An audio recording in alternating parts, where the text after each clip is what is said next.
দেখছো চাচি, আজকালকার এলাকাটা পুরো নষ্ট হয়ে গেছে, বুঝছো? আজকালকার পোলাপাইন গুলা পুরা বাজি হয়ে গেছে, করতে করতে রাস্তাঘাট অবস্থা পুরা খারাপ।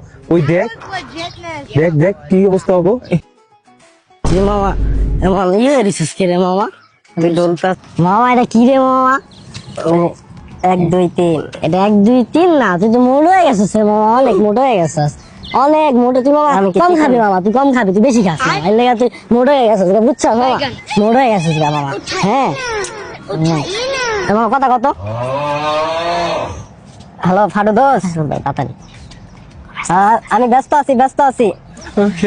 আচ্ছা রাখ মামা, তোর মোবাইলটা তো বড় কে রে মামা? আরে মামা, আরে কইতে বাড়াইছে জানেননি মামা? কইতে এডিন কি জানেন? এডিন কোরিয়া দেখছে লোগোটা, কি লোগোটা? হ্যাঁ এর লাগে তো কই মোবাইলটা এত বড় কে? হ্যাঁ বুঝতে মামা, এটা বাইরেতে বাড়াইছে মামা, বুঝেন নাই? হ্যাঁ আপনারা তো এটা খয়রি গেঞ্জিটা কেন দিছে মামা? এটা হচ্ছে আমার দে না মামা, খয়রি গেঞ্জিটা মামা, খয়রি গেঞ্জিটা আমার, ব্লু গেঞ্জিটা দে। হ্যাঁ ব্লুটা তুমি দিবি মামা, আমার পছন্দ হইছে মামা, আচ্ছা সব দিবি মামা। মোবাইল রাখ, পকেটে রাখ চলে, আচ্ছা পকেটে রাখ চলে। হ্যাঁ বুঝছো চাচি, ওরা তো 100% দিন দুপুর বেলায় চান্দের দেশে আছে, বুঝতে পারছো? 100% দুনিয়ায় নায়িকা, বুঝতে পারছো? ইয়ো তুমি তো ভবিষ্যৎ উজ্জ্বল, বুঝতে পারছো? ত্রিপুরা লাল তুমি। ঠিক আছে।